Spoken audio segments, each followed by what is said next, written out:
falando sobre assédio moral, assédio sexual nas empresas. Esse tema rende bastante. Quero dedicar, inclusive, algum desses vídeos para os meus alunos do IBMEC. Sempre encorajo o professor, além dos artigos, é muito importante que você grave o vídeo para a gente, atualize o canal, professor. Então, dedico esse vídeo para os meus queridos alunos do IBMEC. Outro ponto fundamental para entender por que o assédio moral e assédio sexual continuam existindo, apesar das pessoas já saberem o que é, e porque tem tudo para continuar existindo mesmo assim. Porque o assédio moral sexual é efeito de uma causa ou uma ou mais causas, precisamos entender essas causas. Um ponto interessante que eu quero também chamar a sua atenção diz respeito à ponerologia. Pôneros vem da maldade, pôneros, e logia, o estudo da maldade, o estudo da gênese da maldade, a origem do mal emanando do indivíduo e, consequentemente, para um grupo, socialmente falando.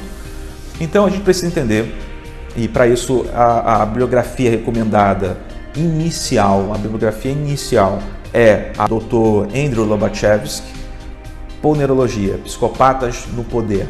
A caracterização de um psicopata é esse egotismo, egocentrismo e egolatria, onde o eu ele se manifesta como principal objetivo de satisfação, plenitude, mas não só isso, a perda de uma empatia, a perda da empatia. O psicopata ele não manifesta de uma maneira como eu e você manifestamos as emoções, a perda de um ente querido, nascimento de um filho, um casamento, uma cena muito romântica, um filme de cinema que nós ficamos emocionados. O psicopata ele não fica emocionado dessa maneira.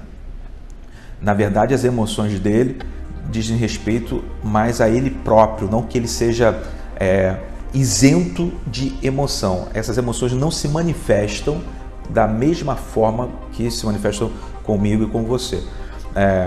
E o interessante é que o mercado de trabalho, eu vou pegar os últimos 20 anos, mercado de trabalho, eu sinceramente não sei dizer se de maneira consciente ou de maneira não consciente, inconsciente, acabam exaltando características do psicopata. Por exemplo, dizendo coisas do tipo, fulano é um grande profissional, ele não cedeu, não se emocionou, ele é muito frio, muito calculista para essas coisas. Essa frieza, esse calculismo são características típicas de um psicopata. Então, curiosamente, nós acabamos por vezes exaltando características de um psicopata.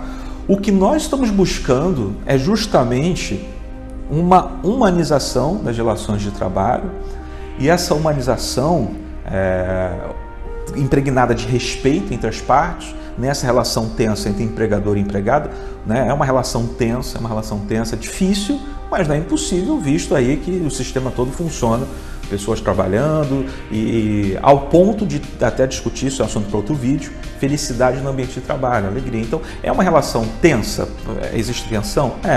Mas ela é necessariamente prejudicial? Não, já superamos isso. Algumas relações são prejudiciais, não podemos generalizar. Então, dentro desse contexto, a ponerologia ela estuda a gênese do mal.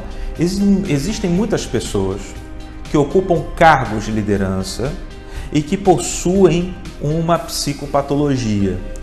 Vitorino, você vai querer dizer então que o assédio moral, o assédio sexual está correlacionado com essa psicopatia? Exatamente isso.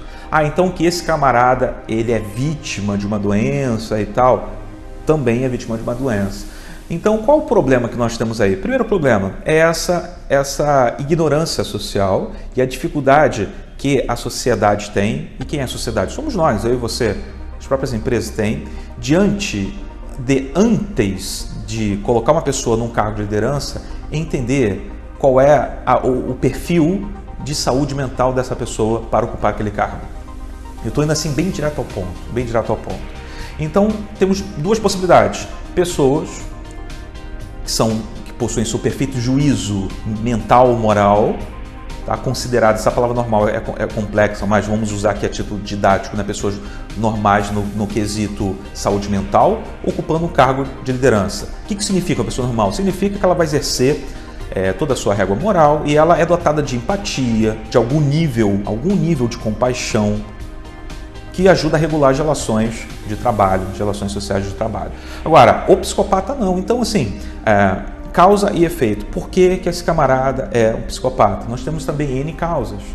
Desde danos ocorridos no tecido cerebral, acidentes, mas principalmente ligados à formação dele, tá? A formação desse indivíduo. Existem fatores genéticos correlacionados. Agora, o mais importante que eu quero ressaltar nesse vídeo é a capacidade social, né? Onde, e fechando nosso foco no ambiente de trabalho, que as empresas possam ter instrumentos para identificar, principalmente para os cargos de liderança, qual é a qualidade da saúde mental dessa pessoa, principalmente. Porque se nós, e isso acontece muito, isso é o que mais acontece nas redes sociais, é o que mais a gente vê, um julgamento ético-moral de um psicopata. Ora, se a psicopatia dele é uma manifestação, né, aí de uma doença de saúde mental, uma manifestação, seja da personalidade alterada, né, fruto aí de um fenômeno psicopático, eu não posso julgá-lo a partir de uma régua moral. Não cabe. Eu preciso analisar o caso dele e julgá-lo a partir da compreensão desse quadro psicopático. O que nós precisamos fazer? Evitar que pessoas com psicopatia ocupem cargos de liderança. Esse é o primeiro ponto. Essa pessoa precisa ser tratada, ela precisa realmente ser... Ela é impedida de trabalhar, Vitorino. Cada caso é um caso. Nós temos casos que as pessoas não podem trabalhar mesmo porque vão causar sérios danos a todos aqueles que estão ao redor dela e, dependendo do grau, até a si mesmo. Então, existem casos que a pessoa não tem condição de trabalhar. Nós acreditamos, sim, no tratamento, numa reinserção de pessoas com quadros dessa natureza. Entretanto, temos escassez de casos de sucesso para contar. Isso é fato. Então, de maneira mais assim, objetiva, claro, não dá para a gente também aprofundar muito aqui nesse vídeo, mas nós precisamos aparelhar as empresas de mecanismos para filtrar melhor a entrada de pessoas que ocupam cargos de liderança. A negligência de pessoas em cargos de liderança abre um portal gigante para que pessoas tanto incapacitadas ou pessoas com algum tipo de psicopatia ocupem cargos de poder, causando aí um efeito de avalanche. Psicopatas no poder geram danos à saúde mental de todos aqueles que trabalham com ele. Cria um nível de pressão, de ameaça psicológica. Os danos são continuados em todos os níveis. O primeiro nível, que se relaciona com esse líder psicopata, o nível abaixo, as pessoas acabam aprendendo com ele, repassando.